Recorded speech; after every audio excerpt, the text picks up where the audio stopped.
नमस्कार विद्यार्थी मित्रांनो, डॉक्टर सुशील स्पॉटलाईट या आपल्या यूट्यूब चॅनलवर तुमचं सर्वांचं स्वागत आहे. काल एक खूप महत्त्वाचं आर्टिकल आलं होतं बघा लोकसत्ताला. ते आर्टिकल आपण डिस्कस करणार आहोत.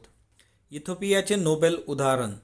आता नोबेल प्राइजेस तुम्ही वाचले असतील तर याच्यामध्ये तुम्हाला लक्षात आलं असेल की शांततेचं जे नोबेल आहे ते इथिओपियाचे जे पंतप्रधान आहेत अबी अहमद यांना दिलं.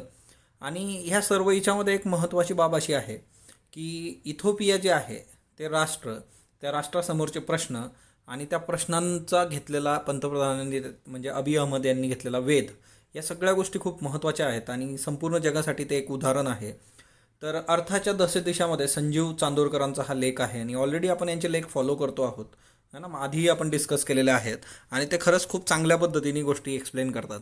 आता याच्यात बघा, इथिओपियाचा मॅप तुमच्यासमोर आहे आणि खरं तर एक गोष्ट आहे की आंतरराष्ट्रीय स्तरा आणि स्थानिक स्तरावर म्हणजे देशांतर्गत, मग तुम्ही देशांतर्गत सामाजिक राजकीय सौहार्द प्रस्थापित करण्याला प्राधान्य दिलं पाहिजे की देशाच्या आर्थिक विकासाला प्राधान्य दिलं पाहिजे की शेजारच्या राष्ट्रांबद्दल बरोबरचं तुमचं जे शत्रुत्व आहे त्या शत्रुत्वाला मिटवण्यासाठी प्राधान्य दिलं पाहिजे.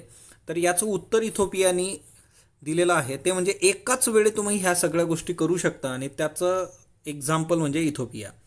आता इथिओपिया हा जो देश आहे तुमच्यासमोर मॅप आहे, तर हॉर्न ऑफ आफ्रिका जे आहे तिच्यातला एक महत्त्वाचा देश म्हणजे इथिओपिया. आता हा जो येलो इचानी हे केलेला आहे बघा इथिओपिया. इथिओपियाचं जे काही शत्रुत्व होतं आधीपासूनचं ते आहे इरिट्रियाबरोबर. हा इकडं रेड सी आहे बघा, त्याच्यानंतर हे गल्फ ऑफ ॲडन आहे, हा एक इंडियन ओशन आहे, इकडं Somalia, Kenya, Uganda, south Sudan. पण जो मेन इश्यू आहे तो इथिओपिया आणि इरिट्रिया. इथिओपियाची जी काही राजधानी ॲडिस अबाबा, तर ती पण एक लक्षात ठेवा. हा एक छोटासा अजून एक देश आहे इकडच्या साईडला, जिबुती. तर ते एक या बेसिक गोष्टी तुम्हाला लक्षात ठेवायच्या. आता ह्या सगळ्या याच्यामध्ये इथिओपियाचं असं काय वैशिष्ट्य आहे ते बघूयात. इथिओपियाचे जे पंतप्रधान आहेत अबी अहमद यांना 2019चा नोबेल शांतता पुरस्कार मिळाला. आणि सगळ्यात महत्त्वाची गोष्ट की आफ्रिका खंड जो आहे तिच्यात सर्वात जास्त GDP दर, जवळपास 10% GDP दर इथिओपियाचा आहे आफ्रिका खंडामध्ये. आणि गेल्या काही महिन्यांमध्ये करोनाची जी काही परिस्थिती आहे त्याला पण सामोरे जाताना इथिओपियाने कमी साधन सामुग्रीमध्ये फार चांगल्या पद्धतीने काम केलेलं आहे. तर त्याच्यामुळे हे चर्चेत सुद्धा आहेत. आता आफ्रिकेच्या शिंगातला देश तुम्हाला मी मॅप दाखवलेला आहे. लोकसंख्या 11 कोटी आहे. अंदाजे 60% ख्रिश्चन आहेत, 34% मुस्लिम्स आहेत आणि बाकीचे अन्य धर्मीय त्याच्यामध्ये आहेत.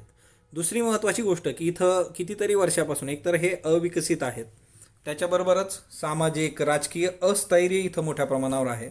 शेजारी राष्ट्रांशी अनेक दशके युद्ध सदृश्य संबंध आहेत, म्हणजे धगधगती परिस्थिती कायमस्वरूपी.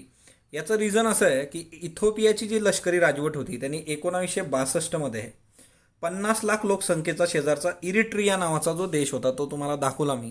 तो इरिट्रिया देश घशात घातला होता, म्हणजे तो पूर्ण कब्जात घेतला होता. इरिट्रियाच्या लोकांनी 30 वर्ष तिथल्या स्वातंत्र्य सैनिकांनी रक्तरंजित लढा दिला आणि 1992मध्ये 1992मध्ये इरिट्रिया जी आहे त्याची राजधानी अस्मारावर पुन्हा एकदा ताबा मिळवला, म्हणजे तो देश स्वतंत्र झाला. जसं आपल्यावर ब्रिटिशांनी राज्य केलं एवढी 150 वर्ष है ना, त्याच्यानंतर आपण स्वातंत्र्य आपल्याला मिळालेलं आहे या सगळ्या याच्यामध्ये. आणि सर्वात महत्त्वाची गोष्ट जी आहे की इरिट्रिया आणि त्या सगळ्या गोष्टींचा विचार करता इथं सीमेवर चकमकी नेहमी होत राहतात. 1000 किलोमीटरची सीमा आहे आणि मग ह्या सगळ्या याच्यामध्ये किंवा मुस्लिम आणि ख्रिश्चन असा सुद्धा तिथला संघर्ष आपल्याला दिसून येतो. तर ह्या सगळ्या याच्यामध्ये 2016मध्ये सत्ताधारी पक्षामध्ये अबी अहमद हा जो तरुण होता याने सांप्रदायिक शांतता प्रस्थापित करण्यासाठी पुढाकार घेतला की आपण सांप्रदायिक शांतता हे केली पाहिजे, प्रस्थापित केली पाहिजे. आणि त्याच्या पक्षातल्या आणि पक्षाबाहेरील तरुणांनी त्याला मोठ्या प्रमाणावर या गोष्टीसाठी सपोर्ट दिला. आणि दुसरी महत्त्वाची गोष्ट अशी होती की 2018मध्ये अबी अहमद यांना इथिओपियाच्या पंतप्रधानपदी सत्ताधारी पक्षांनी नियुक्त केलं. मग आता ते पंतप्रधान झाल्यानंतर सगळ्यात महत्त्वाची गोष्ट वयवर्ष 45 आहे, 45. त्यात पण माहिती तंत्रज्ञान, त्याचे अभियांत्रिकीमधून शिक्षण घेतलेलं आहे, माहिती तंत्रज्ञान, IT इंजिनियर आहे. शांतता आणि सुरक्षा विषयात डॉक्टरेट केलेली आहे, हे महत्त्वाचं आहे बघा. शांतता आणि सुरक्षा याच्यासाठी डॉक्टरेट. 10 वर्ष लष्करात सुद्धा त्यांनी काम केलेलं आहे माहिती तंत्रज्ञान म्हणून. आणि 2008 पासून ते सक्रिय राजकारणात आले. 2010 पासून तिथल्या संसदेमध्ये आहे इथिओपियाच्या. आणि आता त्यांनी पंतप्रधानपदी आल्यानंतर सर्वात पहिलं काम जे केलं तर ते म्हणजे इरिट्रियाचे जे राष्ट्राध्यक्ष होते इसायस अफवारकी त्यांच्या देशात जाऊन त्यांनी भेट घेतली आणि 2002चा संयुक्त राष्ट्राचा शांतता निवाडा मान्य असल्याचं एकतर्फी घोषित केलं. म्हणजे 2002मध्ये इरिट्रिया आणि इथोपिया यांच्याबद्दलचा जो काही शांतता निवाडा होता तो मला मान्य आहे असं स्वतः त्यांनी डिक्लेअर केलं. आणि त्याच्यानंतर दक्षिण सुदान जो काही आहे तिथलं राजकीय स्थैर्य आणण्यासाठी सुद्धा मदत केली. म्हणजे त्यांनी दक्षिण सुदानला पण हेल्प केलेली आहे. सोमालिया असेल, केनिया असेल, सागरी सीमांवरून अनेक वर्षाचा वाद त्यांचा चालू होता तोही मिटवण्यात त्यांनी मध्यस्थी केली. म्हणजे सोमालिया केनियामध्ये वाद आहे तो मिटवण्यासाठी यांनी हेल्प केलेली आहे. तर हे खूप महत्त्वाचं आहे. म्हणजे स्वतः इरिट्रियाबरोबर शांतता प्रस्थापित करणं, त्याचबरोबर दक्षिण सुदानमध्ये राजकीय स्थैर्य आणण्यासाठी त्या देशाला मदत करणं आणि सोमालिया केनिया यांच्यातल्या भांडणात मध्यस्थी करून तोही निवाडा करणं, ह्या सगळ्या महत्त्वाच्या गोष्टी त्यांनी केल्यात. म्हणजे आंतरराष्ट्रीय स्तरावर शांतता सलोखा आणण्यासाठी प्रयत्न केलेत.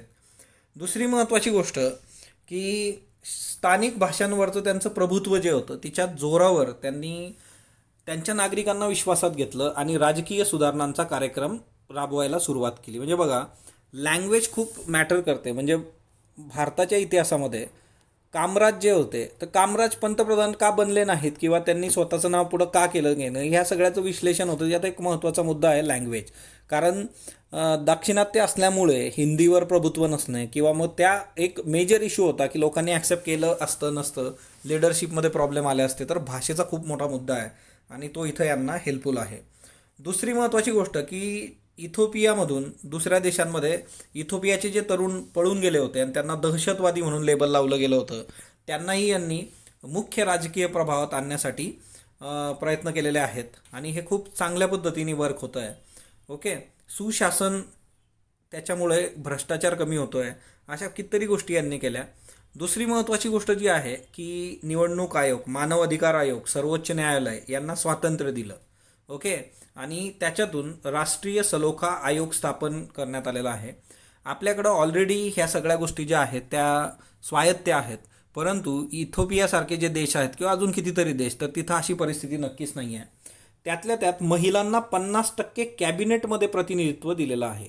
ओके, म्हणजे आता हा पण मुद्दा आहे, तुमच्यासाठी प्रश्न आहे की आपल्या इथं महिलांना 50% काय 33%चा जो मुद्दा आहे की पार्लमेंटमध्ये लोकसभा असू देत, राज्यसेवा, तर तिथं रिझर्वेशन महिलांना द्यायचं का, लोकसभेमध्ये, विधानसभेत द्यायचं का, जसं आपण पंचायत राजमध्ये आहे तसं करू शकतो का आपण आणि का केलं पाहिजे किंवा करायला नको तर का नाही, तर ते तुम्ही मला कमेंट बॉक्समध्ये सांगा. तिथं जे काही महत्त्वाची पदं आहेत म्हणजे मुख्य न्यायाधीश असतील, मुख्य निवडणूक आयुक्त, हिच्यावर महिला नियुक्त केलेल्या आहेत त्यांनी आणि हे खूप महत्त्वाचं आहे ह्या सगळ्या याच्यामध्ये अशा पद्धतीने काम करणं. आता एक तर अविकसित आहे हा इथोपिया, तिच्यात उद्योजकता असेल, खाजगी क्षेत्र असेल, या सगळ्यांचा जर तुम्ही विचार केला तर तिच्यामध्ये जे काही अबी अहमद आहेत त्यांना पंतप्रधान बनण्यासाठी सत्ताधारी पक्षाने जे काही आहे तर ते ह्या सगळ्या गोष्टी तिथं वर्क केल्या होत्या. त्याच्यामध्ये पाणी पुरवठा असेल, मलनिस्सारण, शाळा, रस्ते, रुग्णालय, या सगळ्या पायाभूत सुविधांमध्ये सार्वजनिक निधी त्यांनी गुंतवलेला आहे. 12 वर्षात आफ्रिका खंडाचा जो सरासरी दर आहे GDPचा तो 5.4% आहे. इथोपियाचा मात्र 10% आहे. तो पण एक महत्त्वाचा मुद्दा आहे. त्याच्यानंतर दुसरी महत्त्वाची गोष्ट की इथली शाळेमधली जी उपस्थिती आहे, 99% मुलं प्राथमिक शिक्षण घेतात, 45% माध्यमिकपर्यंत पोहोचतात, है ना. तर शाळेत जाणाऱ्या प्रत्येक 100 मुलांमागे 92 मुली असतात. तर हे एक महत्त्वाचं आहे तिथलं. आणि 2000 पासून म्हणजे गेल्या जवळपास 5 वर्षात उच्च शिक्षण घेणाऱ्या युवकांची संख्या 5 पटीने इथोपियात वाढलेली आहे. तर खूप चांगली बाब आहे. त्यांनी पहिला उपग्रह नुकताच चीनच्या मदतीने अवकाशात सोडला होता. आपण हे तुम्हाला मी याचं नाव पण सांगितलं होतं, तुम्ही मला कमेंट बॉक्समध्ये सांगा की कुठला उपग्रह इथोपियाने सोडला चीनच्या मदतीने. ओके, त्याच्यानंतर आता इरिट्रियाबरोबर शांतता त्यांनी केली की वर्षानुवर्षाचा त्यांचा जो काही संघर्ष होता तो थांबला. त्याच्यामुळे काय फायदे होते? आता सीमेवरच्या संघर्षात जो पैसा खर्च होतो तो सार्वजनिक पैसा विकासासाठी वापरता येईल. म्हणजे चीन आणि भारत किंवा भारत पाकिस्तान किंवा भारताच्या सीमेवरचा कुठलाही देश त्याच्याबरोबर जर सलोखा असला तर ह्याच पद्धतीने आपल्याला हेल्प होते. सीमेवर शांतता राहणार तर तिथं जो काही खर्च होतो तो कमी होईल आणि तिच्यातून आपण विकास साधू शकतो. गुंतवणूकदारांना गुंतवणूक करण्यासाठी भविष्याबद्दल भरोसा वाटायला लागला की हा इथली राजकीय परिस्थिती स्थिर आहे, है ना, लोक ऑप्टिमिस्टिक पद्धतीने बघतायत. राजकीय स्थिरतेमुळे इथिओपियाचे परदेशस्थ नागरिक पैसे पाठवू लागतील. आता खरं तर इथिओपियाचे जे बाहेर गेलेले नागरिक आहेत तेही तिथं पैसा पाठवतील. हा पण एक महत्त्वाचा मुद्दा आहे. जसं आपण प्रवासी भारतीय दिवस आणि त्या सगळ्या गोष्टी करतो. त्याच्यानंतर स्वतःचा समुद्रकिनारा नाही आहे इथिओपियाला. इथिओपिया तुम्ही मॅप इथं पण बघू शकता. तर याला लँडलॉक कंट्री आहे, म्हणजे सगळ्या बाजूनी देश आहेत. ओके. तर आता इरिट्रियाबरोबर संबंध चांगले झाले. तर हे जे इरिट्रिया आहे इथं, त्या इरिट्रियाने 2 बंदर वापरायला यांना परवानगी पण दिलेली आहे आयात निर्यातीसाठी. आसव आणि मसावा. MCQ साठी लक्षात ठेवा, एकतर त्यांचं सॅटेलाईट किंवा आसव आणि मसावा काय आहे, तर ती इरिट्रियामधली 2 बंदरं आहेत जी इथिओपिया वापरू शकेल येत्या काळामध्ये. सगळ्यात महत्त्वाची गोष्ट, यांना एक गोष्ट माहीत होती, परिस्थितीची जाणीव, की आपण खूप गरीब राष्ट्र आहोत. आपल्याला अर्थसंकल्पामुळं बेलआउट पॅकेज झेपणारी नाही आहेत. विकसित राष्ट्रच संकटात असल्यामुळे त्यांच्याकडून मदत पण मिळू शकत नाही. त्याच्यामुळे आता आपणच आपल्यासाठी धोरणं आखली पाहिजेत आणि काम केलं पाहिजे. तर हे खूप महत्त्वाचं आहे. आणि एकंदरच या सगळ्या याच्यामध्ये कोविड-19ला पण त्यांनी खूप चांगल्या पद्धतीने डील केलेलं आहे. तर एक महत्त्वाचं आहे की अहमद जे आहेत त्यांच्यासमोर आता आव्हानं काय आहेत. खरं तर त्यांना 2 वर्ष होत आली आहेत आता फक्त. त्याच्यामुळे तुम्ही खूप दीर्घकाळाचे निष्कर्ष काढत बसण्यात काही पॉईंट नसतो. परंतु सगळ्यात महत्त्वाची गोष्ट जी असते की हे जे सगळे विशेषाधिकार आहेत, की लष्करी पक्ष म्हणजे लष्करी अधिकारी आहेत, सत्ताधारी पक्ष आहेत, नोकरशाह आहे, सुशासन नावाची यांची जी संकल्पना आहे की ज्यात भ्रष्टाचार कमी करायचा सगळ्या गोष्टी, त्याच्यामुळे या लोकांच्या अधिकारांवर टाच येऊ शकते, हितसंबंधांवर टाच येऊ शकते, कुणाचे अधिकार कमी केले जाऊ शकतात. आणि त्याच्यामुळे अहमद यांच्यासारख्या पंतप्रधानाला जीवाचा सुद्धा धोका आहे. कारण इथं ऑलरेडी घडलेलं आहे. 2019मध्ये त्यांच्यावर प्राणघातक हल्ला सुद्धा झाला होता. आणि हे असे देश आहेत की जे हुकुमशाही पद्धतीने काम करण्याची मेंटॅलिटी असणाऱ्या इथल्या सत्ताधारी लोकांमध्ये लोकशाही मूल्य रुजवणं हे इतकंसं सोपं नाही. तरीसुद्धा एक गोष्ट आहे की या सगळ्या ह्याच्यामध्ये अबी अहमद जे आहेत, तर ते आपल्या सर्वांसाठी, म्हणजे पूर्ण जगासाठी, जगातले जे काही अविकसित राष्ट्र आहे त्यांच्यासाठी एक रोल मॉडेल म्हणून आहेत. आणि कुठल्याही देशाचं नेतृत्व कसं असावं, तर ते यांच्यासारखं असावं, असाही एक मुद्दा आहे. अबी अहमद यांना नोबेल मिळालं त्यावेळेस त्याच्यावरही टीका टिप्पणी झालेली आहे की यांचं एवढं काय काम आहे की यांना नोबेल दिलं वगैरे शांततेचं. असे बरेचसे क्रिटिक असतील ते. पण एक गोष्ट आहे, त्यांनी जे काम केलेलं आहे ते खूप महत्त्वाचं आहे. आणि ते वर्षानुवर्ष तिथल्या पिढ्यांना अबी अहमद यांच्या कामाची जी काही हे असेल, म्हणजे मेमरीज असतील, त्या फार राहणार आहे कायमस्वरूपी. चिरतरुण ज्याला राहणं म्हणतो त्या पद्धतीने. कारण ते कामच असं आहे की बॉर्डरवरचा वर्षानुवर्षाचा संघर्ष तुम्ही ज्यावेळेस थांबवता त्यावेळेस कितीतरी लोकांचं जीवन जे आहे ते सुसह्य होतं. तर अशाच पद्धतीने आता ह्या ज्या गोष्टी आहेत ह्या आपण आपल्या इथं इम्प्लिमेंट करू शकतो. की बाबा जर भारताची शेजारी आणि भारताचा जर सलोखा असला तर त्या केसमध्ये तिथला पैसा आपण वापरू शकतो, आपल्या इथं इन्व्हेस्टमेंट येणार वगैरे नंबर ऑफ गोष्टी आहेत. म्हणजे आज चीनच्या वागण्यामुळे आपण चीनची गुंतवणूक नाकारतोय, चीनचे ॲप आपण बाजूला काढले. पण त्या चीनच्या ॲपवर, म्हणजे साध्या टिकटॉकवर कितीतरी सामान्य लोक आहेत की ती तिच्यावर जगत होती. म्हणजे त्यांना थोडाफार इन्कम मिळत असेल किंवा त्यांचा तो काय आनंद किंवा त्या सगळ्या गोष्टी होत्या त्या गेल्या सरकल्या. शेवटी देशाचं जे काही आहे की हितासमोर ह्या गोष्टी सगळ्या बाजूला साराव्या लागतात. पण जर सगळं गुण्यागोविंदाने आणि चांगल्या पद्धतीने राहिलं तर कितीतरी लोकांना फायदा होऊ शकतो, तिकडच्या इकडच्या, असं नंबर ऑफ गोष्टी आहेत. म्हणून हे इथिओपियाचं जे रोल मॉडेल आहे ते खूप महत्त्वाचं आहे आजच्या डेटमध्ये. स्पॉटलाईटबरोबर जोडलेलं राहा. आपण अशाच पद्धतीने महत्त्वाचे जे काही आर्टिकल्स आहेत ते डिस्कस करत राहू. स्पॉटलाईटला लाईक करा, शेअर करा.